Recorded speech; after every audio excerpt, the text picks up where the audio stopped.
Hello welcome दोस्तों, आज हम एक्सप्लेनेशन करेंगे नई रिलीज मूवी जेलर। ये एक ब्लॉकबस्टर हिट है। इस मूवी में आपको रजनीकांत अन्ना लीड रोल में दिखेंगे। इसी के साथ साथ साउथ के बहुत बड़े बड़े एक्टर्स के कैमियो भी इधर है। तो ज्यादा देरी न करके चलिए शुरू करते हैं एक्सप्लेनेशन। मूवी के शुरुआत में हम देखते हैं एक मंदिर से पुरानी मूर्तियां चोरी हो गई है। उसके बदले उधर नकली मूर्तियां रखा गया है और पुलिस बोलता है जो है वैसे ही छोड़ दो, मुझे और इन्वेस्टिगेशन में नहीं पड़ना है, अगर गाँव वालों को भी पता चला तो हंगामा हो जाएगा। फिर हम 3 आदमियों को एसिड टैंक के ऊपर लटकते हुए देखते हैं। उन्होंने असलियत में छोटी एक मूर्ति बेच दी थी, पर वो पुरानी मूर्तियों का रैकेट वर्मा चलाता है। वो बेरहम तो है ही है, इसके साथ साथ थोड़ा पागल किस्म का भी है। उसको कुछ भी कभी भी मन में आए वो कर देता है। वो बोलता है 40 साल से मैं ये धंधा कर रहा हूँ, पैसे चाहिए होता तो मुझसे मांग लिए होते, पर बेटा तूने चोरी किया है, और जोर जोर से हंसता है। वो 3 लोगों को बहुत बुरी तरीके से मार के उस एसिड टैंक में डाल देता है। उसी के साथ उसका पागल दोस्त पंड्या भी होता है, जो कि उसी की तरह ही संकी था। फिर हम मुत्तू टाइगर उस जेलर के परिवार को देखते हैं, जहाँ पर उसकी वाइफ, बेटा, बहू और उसकी छोटी सी पोता ऋत्विक रहता है। वो अपने पोते से बहुत क्लोज है। वो हर टाइम उसके साथ खेलता है, मानो उसके साथ वो बच्चा बन चुका है। और मुत्तू बहुत ही शांत स्वभाव का है, लड़ाई झगड़ा बिल्कुल पसंद नहीं करता। फिलहाल ये कहानी तो वो अपने फैमिली को बता के रखा था। वो जब अपने पोते से खेल रहा था, एक आदमी उसको गेट की तरफ बुला के गन दिखा के बोलता है, तेरे बेटे को बहुत बोला था इस मूर्ति केस की इन्वेस्टिगेशन ना करे, अब हो गया ना पंगा, ऊपर से ऑर्डर है तुझको ले जाने के लिए। मुत्तू तब अपनी फैमिली की सोच के चुपचाप उसके साथ चला जाता है। दूसरी तरफ उसका बेटा करण एक ढाबे में जाता है और वर्मा के आदमी नीलेश उससे बोलता है, सर मालूम आपको इधर क्यों बुलाया गया है? ये मूर्ति का जो केस है ना वो सब छोड़ दो, नहीं तो फैमिली के साथ साथ आप भी गायब हो जाओगे। तब करण पूछता है, इधर मेरी फैमिली कहाँ से आ गया? तब नीलेश बोलता है, हाँ आपके पापा को अभी फोन करता हूँ। उसके फोन करने से पहले ही मुत्तू का कॉल आ जाता है और वो बोलता है, आपने जो जो लोग भेजे थे सर वो तो अभी सो रहे हैं, मैं क्या अभी घर चला जाऊँ? करण तब बोलता है, तूने गलती कर दी,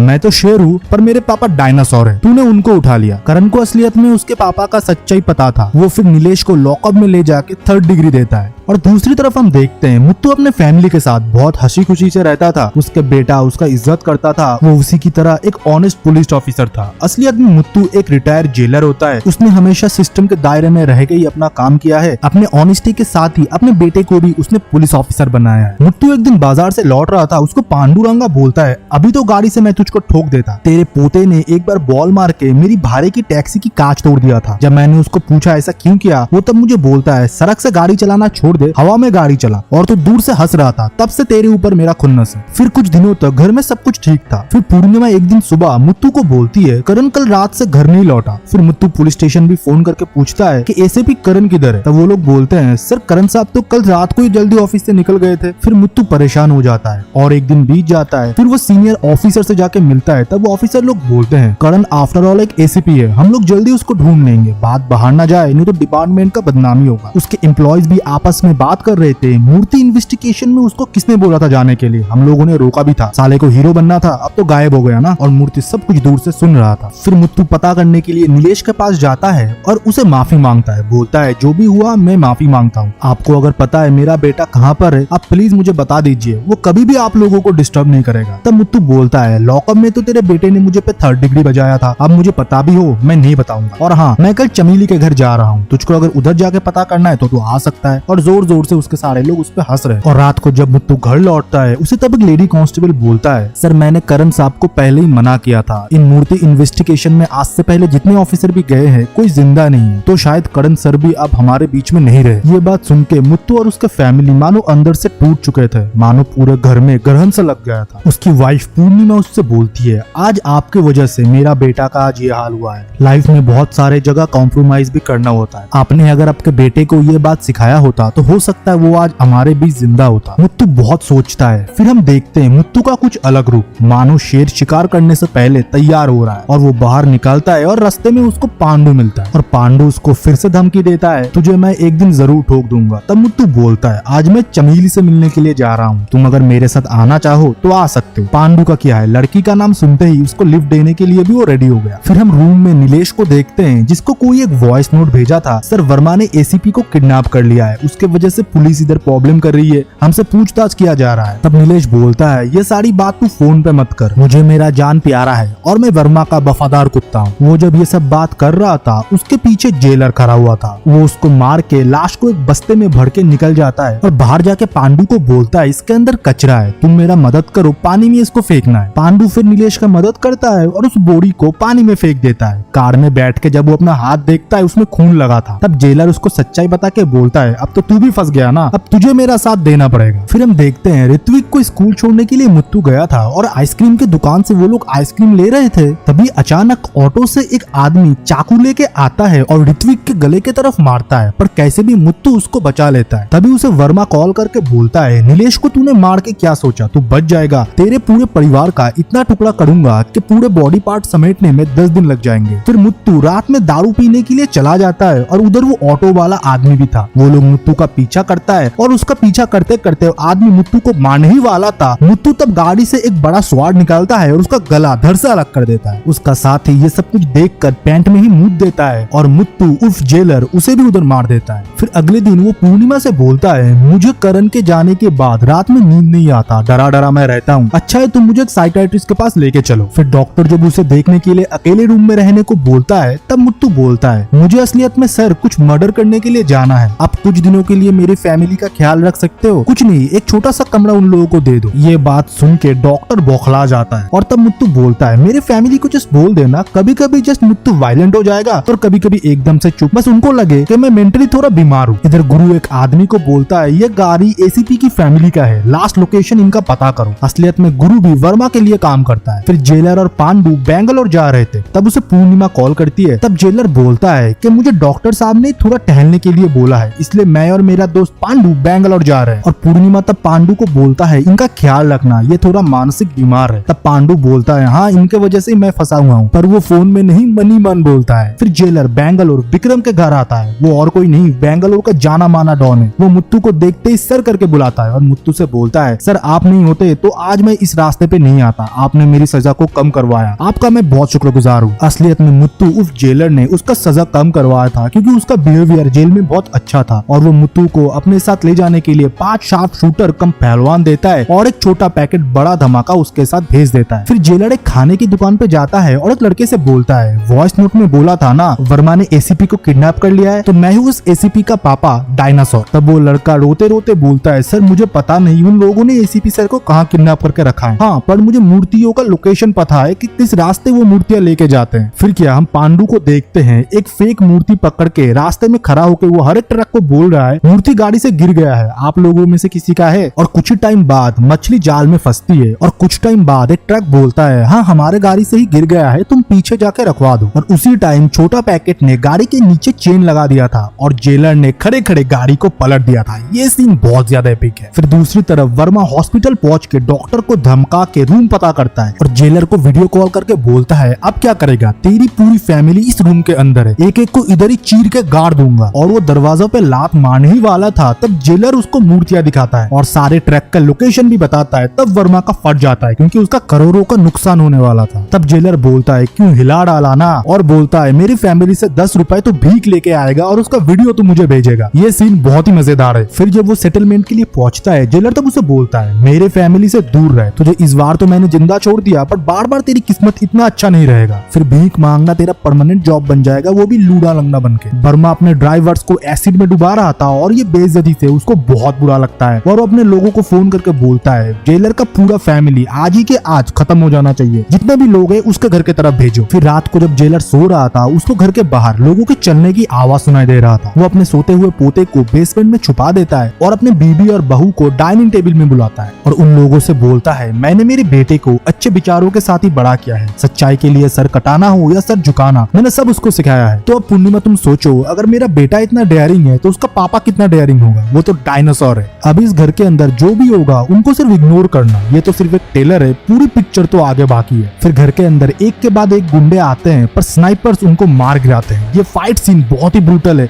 आपको देखने में बहुत मजा आएगा, कुछ लोग तो इनको स्किप भी कर जाएंगे। फिर अगले दिन छोटा पैकेट घर साफ करा रहा था और दूसरी तरफ हम शेर खान को देखते हैं जो कि बम बना के अपने ही जमीन पे टेस्ट कर रहा था। तब उसे वर्मा कॉल करके बोलता है कैसे लोग भिजवाए तूने, शेर खान साला सब मर गए। तब शेर खान बोलता है तुमने नहीं नहीं बताया कि तुमने जेलर के घर भिजवाना है तो मैं भिजवाता ही नहीं। तब वर्मा बोलता है तुझसे अगर नहीं होगा तो बोल दे, पंजाब से मैं रफी भाई को कॉल करता हूँ। शेखर बोलता है कॉल कर ले, बट वो फोन नहीं उठाएगा और वैसे ही होता है, रफी फोन नहीं उठाता। तब वर्मा को भी पता लगता है ये जेलर रंगबाजों का भी रंगबाज है। तब उसे शेर खान कहानी सुनाता है आज से बहुत साल पहले जब जेल में बहुत लड़ाई हो रहा था, तब अचानक से साइलेंट बजता है और जेलर आने का टाइम हो जाता है। उनका नाम सुनते ही सारे कैदी थर थर कांपते थे। वो जेलर नहीं साक्षात यमराज थे। जो उनके लिए अच्छा है उसके लिए तो बहुत अच्छा है, अगर उनको कोई उंगली करता है वो उंगली वो उधर घुसा देंगे जहाँ पर से वो निकाल भी नहीं सकता। फिर हमारे रजनी अन्ना का एंट्री होता है, इतना ग्रैंड एंट्री अभी तक आप लोगों ने देखा नहीं होगा। वो बहुत ही औसम सीन था। जब जेलर बोल रहे थे उनके बीच में कोई उनका बात काट देता है तो उसके लिए वो उस बंदे का कान ही काट देते हैं। और एक बंदा तो उनको MP MLA का धमकी दे रहा था और उसी के लोगों के गाड़ी में ही उन्होंने बम फोड़ दिया। ऐसा था हमारे जेलर साहब का दबदबा। और अब तो पीछे मुर्दे जेलर साहब ऑलरेडी आ चुके हैं और वर्मा देखता है जेलर पीछे आ चुका है और उसके सारे गुंडे उसके साथ ही आगे बढ़ रहे हैं, क्योंकि सारे छटे हुए बदमाश उसी के जेल में ही थे तो जेलर को सारे लोग जानते हैं। जेलर आते ही वर्मा को बहुत पीटता है। तब वर्मा लास्ट में एक चीज बताता है, सर मुझे एक मौका दी के देखिए, आप निराश नहीं होगे। और फोन खोल के उसके बेटे करण का वीडियो दिखाता है और बोलता है करण अभी भी जिंदा है, अगर मुझे मार दिया तो कभी पता नहीं चलेगा कि करण किधर है। तब जेलर भी शॉक हो जाता है और बोलता है तुझे क्या चाहिए। तब वर्मा बोलता है सर आप बहुत समझदार हो, ना बोलते ही अब समझ जाते हो। मुझे एक एंटीक ताज चाहिए जो कि छत्रपति शिवाजी के टाइम से है, आप मुझे वो ला के दे दो, अपने बेटे को लेके जाओ, फिर मैं देश ही छोड़ दूंगा, क्योंकि पता है मैं अगर इधर रहा आप मुझे जरूर मार दोगे। जेलर ना चाहते हुए भी उसके साथ उसको ये डील करना पड़ा। फिर जेलर अपने दोस्त से सारा डिटेल पता करता है और उसको पता चलता है कि मंदिर के ट्रस्टीज के पास ही सिर्फ परमिशन होता है मंदिर के अंदर जाने का, और CM और प्राइम मिनिस्टर के पास। उसमें से एक मोहन भी था जिसको पांडु जानता था। तब जेलर के दोस्त बोलते हैं कि असलियत में उसके पूर्वजों का ये जमीन है, इसलिए उसको ट्रस्टी बनाना पड़ा। और मोहन के बारे में बता दो उसको फिल्म का बहुत ज्यादा शौक है, खुद को वो बहुत बड़ा हीरो मानता है, खुद के पैसे से ही वो शूटिंग करता है। तब जेलर वर्मा को कॉल करके कुछ टाइम मांगता है, पर वर्मा बोलता है तुम्हारे साथ मेरे 2 आदमी हर टाइम रहेंगे, तुम्हारे हर प्लान वो मुझे बताएंगे। फिर प्लान बनाना चालू होता है। तब छोटा पैकेट बोलता है मोहन इस लड़की से प्यार करता है, ये भी एक हीरोइन बनना चाहती है। मोहन थोड़ा शर्मीला है इसलिए गिफ्ट वो डायरेक्टर साहब को देता है, पर डायरेक्टर साहब अपने ही नाम से वो गिफ्ट हीरोइन को दे देती है और हीरोइन समझती है कि डायरेक्टर साहब ने उसको गिफ्ट किया है। ये लव ट्रायंगल है इन लोगों के बीच। फिर शूट लोकेशन पे उस पॉपुलर गाने का कुछ सीन हम लोग देखते हैं और वैनिटी बैन में मोहन एक अंगूठी डायरेक्टर साहब को देके बोलता है उनको दे देना, और डायरेक्टर साहब अपने नाम से ही उसको बेच देता है। फिर जेलर डायरेक्टर को किडनैप करके बुलाता है और बोलता है मोहन को मैं सारी बात बता दूं, तुम हीरोइन के साथ जो जो कर रहे हो उसके पैसे से। डायरेक्टर बोलता है सर मैं सड़क पे आ जाऊंगा और मोहन मुझे मार देगा। फिर जेलर बोलता है तो मैं जो बोलूंगा वो तुमको करना पड़ेगा, मुझे मंदिर के अंदर शूटिंग करते हुए मोहन के कुछ फुटेज चाहिए। फिर डायरेक्टर मोहन से बोल के मंदिर के अंदर जाने का परमिशन कराता है और मंदिर के अंदर ही हम देखते हैं वो पुरानी ताज। शूटिंग क्रू के मेंबर के अंदर छुप के ही गुरु और पंड्या तब वर्मा को खबर दे रहे थे कि ताज हमारे सामने है, ये सॉलिड प्लान बना रहा है। फिर हम मैथ्यू को देखते हैं जो कि कुछ लोगों को बेसबॉल बैट से मार रहा था और वो भी एक डॉन था, और वो जेलर से मिलकर बोलता है जेलर ये बहुत ज्यादा मुश्किल है। मैथ्यू तो बोलता है इससे अच्छा तुम वर्मा को ही मार दो, ये देखो CCTV फुटेज जो मेरे सामने ही है, मैं क्या अभी उसको मार दूं? तब जेलर बोलता है नहीं मैथ्यू मेरा बेटा इसके पास है, नहीं तो मैं ही इसको कब का मार दिया होता। फिर मैथ्यू प्लान के हिसाब से जेलर को बहुत सारे हाईटेक गन देता है और दूसरी तरफ डायरेक्टर मोहन को सारा स्क्रिप्ट समझा रहा था। फिर हम देखते हैं जेलर अपने सोल्जर्स को ट्रेनिंग दे रहे थे। फिर एक डमी रूम मंदिर की तरह बनाया गया और उधर मोहन का एक फुटेज लिया गया जहाँ पर वो नकली ताज चुरा रहा है, और जेलर जाके ओरिजिनल मंदिर के CCTV के साथ वो डमी मंदिर के CCTV को बदल देता है। फिर क्या हाई अथॉरिटी देखते हैं मोहन को चुराते हुए वो ताज। तब क्या उसके साथ पूछताछ होता है और बोला जाता है तुम तब तक हाउस अरेस्ट हो जब तक ये ताज को हम लोग टेस्ट नहीं करा लेते लैब से कि ये सही ताज है। और वो लोग जब ताज को चेक करने के लिए हाई सिक्योरिटी के साथ लेके जा रहे थे तभी उन लोगों पे हमला हो जाता है। वो और कोई नहीं जेलर था। रजनी अन्ना का लुक लाइक ए रेबल। ये फाइट सीन हमको हमेशा याद रहेगा। फाइट खत्म होने के बाद ताज को वो वर्मा के लोग के साथ भिजवा देते हैं और वर्मा को कॉल करके बताता है ताज मैंने भिजवा दिया है, मेरे बेटे को कुछ नहीं होना चाहिए। फिर वर्मा के डेन में हम ताज और करण को देखते हैं जो कि वर्मा से बोल रहा था तुमने जो भी किया वो सही नहीं था, हम आराम से भी बातचीत करके ये सबको निपटा सकते थे, मैंने तुमसे सिर्फ 50% मांगा था, तुमने वो देने में मना कर दिया और मुझे किडनैप करा लिया। देख लिए इसका परिणाम क्या हुआ, 4 साल से मैं इसका प्लान बना रहा हूँ। वर्मा तब बोलता है मुझे क्या पता पता था तेरा बाप इतना संकी है, मैं अभी पैसे देने के लिए रेडी हूँ। तब करण बोलता है रुको मैं जरा मेरे पापा को शांत कर लूं, फिर जब केस धीरे धीरे ठंडा पड़ जाएगा तब तू देश छोड़ देना और मुझे पैसे दे के चला जाना। और ये सारी बातचीत का वीडियो जेलर घर बैठ के देख रहा था। असलियत में नकली ताज में उसने असली कैमरा छुपा के रखा था जिसका विजुअल वो घर बैठ के देख रहा था। उसका बेटा इतना घिनौना है उसने कभी नहीं सोचा था और अंदर से जेलर खोखला हो जाता है। फिर अगले दिन करण घर आता है, अपने पापा से गले लग के रोता है। उसके पापा बोलते हैं अभी तू सो जा, कल हम घर पहुंच जाएंगे। और इधर वर्मा को पता लगता है कि ये ताज नकली है और वो उसके लिए पांड्या और गुरु को बुरी तरह से मार देता है। और सुबह करण को पैसे देने के लिए वो कॉल करके बुलाता है और करण बहुत खुश होता है और वर्मा के डेन पे पहुंचता है। वर्मा तब बोलता है ये ताज तो नकली है रे, तेरे बाप ने तो मुझे धोखा दिया और वो चाहता है कि जिंदा बेटा लेके जाए। मैं तुझे अभी इधर मारूंगा फिर तेरे पूरी फैमिली को खत्म करूंगा। और सुन तू जितना अच्छा बनता है, तेरे पापा ने इस ताज पे कैमरा छुपाया था, उसने तेरी काली करतूतें देख लिया है। वो करण को मारने ही जाने वाला था तब फैक्ट्री में जेलर का एंट्री होता है और वो एक एक करके सबको मौत के घाट उतार देता है। फिर भी वर्मा के पास एक आखिरी ब्रह्मास्त्र था। वो बोलता है तेरे फैमिली को मैं इधर ही मार सकता हूँ, तू कैसे उनको बचाएगा। जेलर बोलता है